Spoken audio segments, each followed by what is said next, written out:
Halo Mbak. Halo Mas, Halo, halo Mbak. Wah, kayaknya ceria banget nih. Cerah kayaknya lebih ke cerah ya. harus dong ya. Harus dong. Masa kita ini ya, harus harus cerah, harus semangat ya. Iya, Matahari betul. bersinar kita nih. Oh di sini abis hujan soalnya. Oh, di situ hujan ya, Mbak ya? Hujan tadi, before, ya sebelum market tutup lah kalau saat hujan Sebelum market deras. tutup. Hujan deras. Hmm, Oke. hmm. Jadi hawanya lagi enak-enak ya. Harusnya Hawa-hawa ada ngantuk minuman sebenarnya. hangat. Kenapa, Mbak? Hawa-hawa ngantuk sebenarnya. Awal ngantuk ya. Wah, hati-hati kalau ada bantal sebelah tuh ngantuk pas itu. Benar, benar, benar. Oke Mbak, mungkin saya mulai dulu Mbak Triana. Saya akan membuka acara diskusi kita ya. Jadi teman-teman, kita nih mayoritas kayaknya sekarang di Indonesia ini investor millennials. Jadi kita nggak bakalan formal, kita bakalan nyantai, mencoba mengemas live IG kita hari ini dengan bahasa-bahasa yang mudah dipahami oleh teman-teman. Karena ini suatu hal yang baru, mesti enjoy. Yo. Nah, kebetulan hari ini nih saya ditemani oleh pakar kita ya, pakar kalau bisa kita sebut pakar instrumen investasi baru nih di Indonesia, yaitu instrumen namanya waran terstruktur, teman-teman. Jadi mungkin selama ini teman-teman dengar saham ya, dengar reksadana. Nah, ini sekarang hari ini kita akan bahas tentang waran struktur bersama narasumber kita, yaitu Mbak Triana Anggraini. Mbak Triana ini adalah Sales and Marketing Equity Derivative dari RHB Sekuritas. Begitu ya teman-teman. Nah Mbak, ini jujur nih, saya awam juga nih. Nah gitu, mungkin sama lah seperti kebanyakan investor millennials pada umumnya, atau mungkin investor baby boomers yang baru kenal namanya waran terstruktur. Itu apa sih Mbak sebenarnya ya? Itu barang apa nih? Gitu. Ya, monggo Mbak. Oke, sebenarnya warrant terstruktur itu mirip pada dasarnya ya, itu adalah kontrak opsi atau option. Tapi dapat diperdagangkan atau diperjualbelikan di Bursa Efek Indonesia, Mas. Jadi dia itu turunan dari saham, cuman bedanya jangka waktunya itu lebih pendek. Jadi ini sebenarnya kayak kontrak opsi aja sih. Jadi turunan dari saham tapi dapat diperjualbelikan dan jangka waktunya itu pendek. Jadi ini ya, bisa dijual beli kayak di tradingin kayak biasa gitu Mbak, di aplikasi gitu ya. Iya, iya. Jadi bisa diperdagangkan kayak kita jual beli saham aja atau kayak warrant corporate lah. Itu mirip sih Oh gitu. sebenarnya kayak warrant corporate, cuman ya ada Oke. beberapa perbedaan lah gitu. Apa Mbak perbedaannya? Bedain sama warrant corporate sama warrant terstruktur ini. Mungkin apa ya? Simpelnya gimana nih? Simpelnya gini, mungkin teman-teman investor ini lebih mengenal yang namanya warrant corporate lah ya. Ya kan, karena kan istilahnya kalau warrant corporate itu sebagai sweeteners atau pemanis dari si emiten yang habis mengeluarkan saham lah atau IPO. Nah, kalau warrant terstruktur itu yang jadi issuer atau penerbitnya adalah si anggota bursa. Sekarang itu RHB Sekuritas Indonesia karena baru ada RHB yang pionir untuk mengeluarkan produk warrant terstruktur. Selain itu, dari jangka waktu juga beda, Mas. Kalau misalnya warrant terstruktur, itu jangka waktunya pendek, sekitar 2 bulan sampai 24 bulan. Kalau corporate kan panjang tuh, ya kan, 2 tahun sampai 10 tahun. Nah, kalau ini tuh pendek. Terus, perbedaannya apa lagi ya? Jadi gini, untuk dari segi kode, name code-nya itu beda. Kalau warrant terstruktur itu panjang, ada 10 digit. Tapi kalau yang si corporate kan hanya 4 digit emiten 4 plus W, digit. benar kan? Plus W kan? Jadi ada W-nya lah di belakang. Nah, kalau warrant terstruktur itu 10 digit. Jadi 4 digit pertama itu si kode emitennya. Oke. Nah, habis itu 2 kode berikutnya adalah kode issuer atau anggota bursanya yang mengeluarkan. Gitu. Untuk sekarang sih mungkin bisa dilihat kali ya di aplikasi online trading yang ada di Indonesia nih. Kodenya kan ada ADRO DR CM3A. Itu untuk warrant terstruktur ADRO. Kalau enggak BBRI DR CM3A itu untuk warrant terstrukturnya BBRI. Terus satu lagi warrant terstrukturnya UNVR itu kodenya UNVR DR CM3A. Maknanya apa sih? Pasti bingung deh. Gitu ya kan? Kok banyak banget kodenya. Jadi Kodenya ya kan kenapa sih panjang banget kodenya? panjang Nah, banget kodenya. maknanya. Jadi maknanya itu sebenarnya kalau yang kayak ADRO DR tadi kan saya udah bilang ya ADRO DR itu kan issuernya atau yang Ya. penerbitnya lah ya gitu. Terus C-nya itu call. Oke. C-nya itu call, terus M-nya itu kode bulan jatuh tempo, terus 3-nya itu tahun jatuh tempo.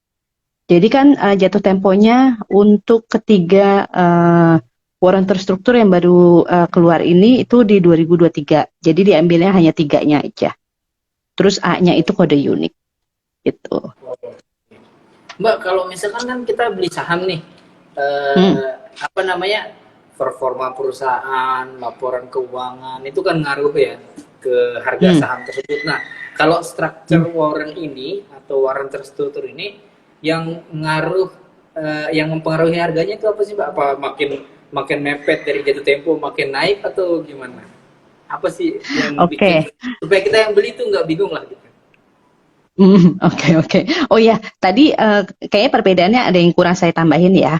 Jadi kalau tadi perbedaannya itu ada lagi di warrant terstruktur hasil untuk penyelesaian akhirnya itu berupa tunai. Jadi tidak bisa dikonversi ke saham induk. Beda dengan warrant corporate. Kalau warrant corporate kan eh, Bisa jadi saham. jatuh tempo kan kita harus melakukan penebusan buat jadi Ya. saham induknya. Nah, kalau warrant terstruktur ini tidak. Jadi kita nggak perlu penebusan, tetapi jika saat jatuh tempo kondisinya in the money, maka hasil yang didapat itu berupa cash atau tunai. Nanti langsung masuk ke RDNC nasabah gitu. Terus tadi yang menjadi penggerak ya. Ya.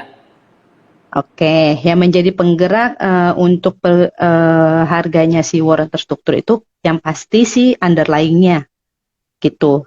Kalau misalnya underlying-nya itu lagi naik, maka pergerakannya si warrant terstruktur ini akan ikut naik juga, Mas. Gitu. Dan ada yang namanya daya ungkit atau leverage, gitu, efektif gearing lah. Gitu. Itu yang bikin pergerakan ini lebih agresif jika dibandingkan dengan si saham underlying-nya. Gitu. Oke. Mbak, kalau itu kan berarti naik turun ya. Ada Hmm, bisa jadi kelewat, bisa jadi juga di bawah gitu ya simpelnya. Nah, hmm, kalau hmm. misalkan di waran struktur tuh ada arah arah ARB-nya nggak sih, Mbak? Oh, oke. Kalau ARA atau ARB sama seperti si Warren corporate lah. Corporate. Jadi nggak ada yang namanya ARA atau ARB. Selama si harga Warren terstrukturnya itu tidak sama dengan harga si underlying atau saham induknya. Kalau misalnya menyentuh harga underlying, itu akan otomatis ke reject. Itu jadi Oh, mau naik 10.000%, mau naik eh, kalau saham kan ada ya, kalau misalnya udah naik 25% udah langsung ada arah, ya kan? Nah, kalau arah. ini enggak, ya kalau di warrant terstruktur nggak ada, sama seperti warrant corporate Oke, oke, oke. gitu. Terus kalau misalkan sekarang tuh BTW udah banyak nggak sih Mbak waran terstruktur tuh udah banyak nggak variannya? Atau Untuk coba serinya baru ada 3. barat 3. Nah, Iya, kita karena nih yang baru, kalau dari ya, lanjut dulu Mbak, lanjut dulu. oke, Gue jadi karena kan penasaran, yang baru, makanya pengen nanya banyak. ya nggak apa-apa.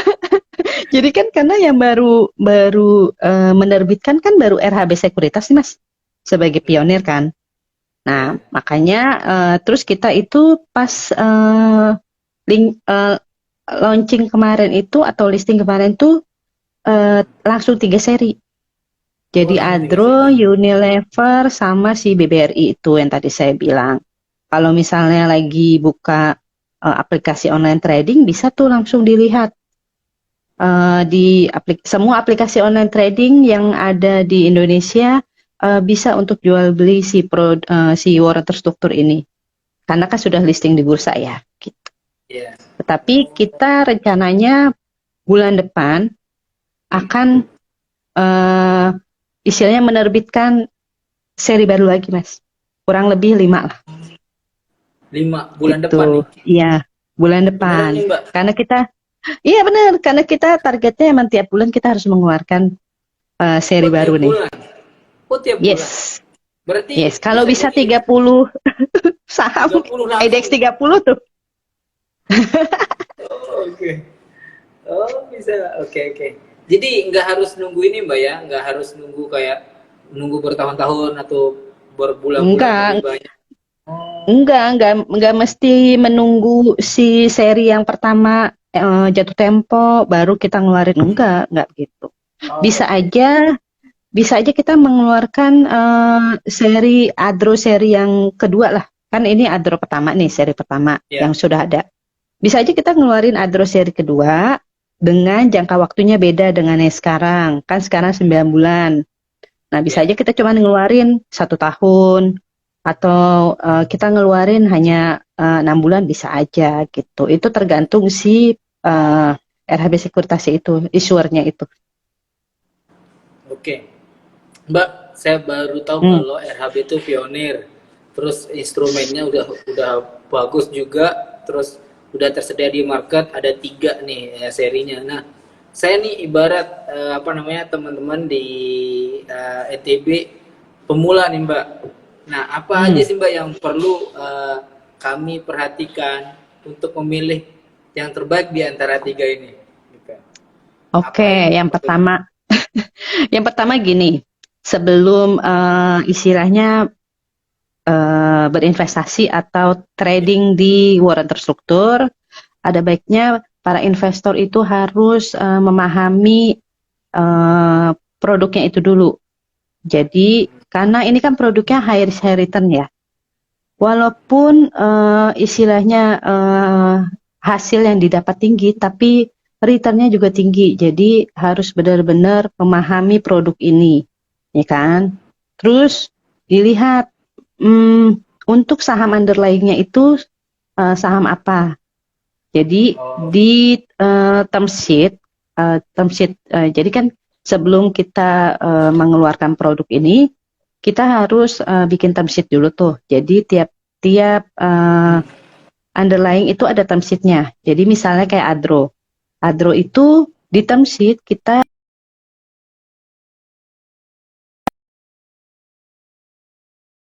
terus berapa lama. Nah, di situ semua ada jelas. Harga pelaksana juga ada berapa, ya kan? Nah, harus dilihat nih, harus memahami eh sama istilahnya kayak store itu cocoknya gayanya kayak saham apa ya? Saham Adro kah, saham BBRI kah, kan gitu. Jadi istilahnya yang harus dipahami benar-benar itu underlying-nya harus dianalisa lah.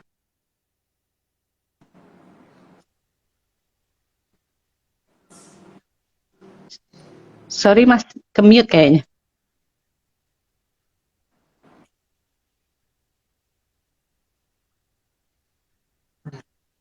Iya, iya. oke oke. Jelas, jelas, jelas. Paham paham. Nah, baru nih kita ngeh nih. Hmm. Nah, jadi oke, jadi kayak investor pemula kita mesti pahami underlying-nya ya, Mbak ya. Nah, tadi Mbak Triana sempat bilang ya, ini high-nya cuannya tinggi. Nah, risikonya juga tinggi dong, harusnya ya. Kira-kira Iya kan apa tadi sih saya Mbak bilang high resiko risk high yang return. kita bisa hindari nih? Oke, jadi resikonya sih sebenarnya apa namanya? Kan ada beberapa resiko nih, ya kan? Kalau Ya. di warren terstruktur, yang pertama itu si warren terstruktur itu dia ada resiko yang namanya resiko giring atau sifatnya tuh kayak pedang bermata dua lah, gitu ya kan? Terus kenapa bisa dibilang itu resiko giring seperti pedang bermata dua? Karena kan dia eh, misalnya nih si saham underlying-nya itu lagi naik, ya kan? Nah, kan tadi saya bilang pergerakannya akan ikut naik kan, karena ada istilahnya efektif gearing itu, ya kan? Tapi kalau misalnya turun bagaimana? Apakah seperti itu juga? Sama. Kalau misalnya si underlying-nya lagi turun, maka pergerakannya Warren terstruktur akan ikut turun, malah makin dalam dibandingkan dengan si underlying-nya. Gitu. Makanya itu bisa disebut dengan pedang bermata dua. Gitu. Selain kenaikannya yang bisa berkali-kali lipat jika dibandingkan dengan si underlying-nya, tapi untuk penurunannya juga bisa berkali-kali lipat jika dibandingkan dengan underlying-nya gitu. Makanya harus dilihat lah. Tapi kalau istilahnya kayak, wah berarti saya kalau misalnya si underlying-nya lagi turun, saya rugi dong. Dia bilang gitu kan, penurunannya bisa tajam, ya kan? Cuman selama si warrennya itu belum jatuh tempo atau masih panjang lah jangka waktunya, kan si underlying itu akan istilahnya tidak akan terus turun lah, pasti akan rebound, ya kan? Nah, kalau misalnya udah rebound dan bisa istilahnya kita ngerasa kayaknya cuan saya udah cukup nih, udah misalnya udah 20% atau udah 50% dari modal saya, ya udah itu bisa dijual. Kan tadi saya bilang, warrant terstruktur ini walaupun kontrak opsi, tapi dapat diperjualbelikan di pasar sekunder atau istilahnya secondary market lah ya.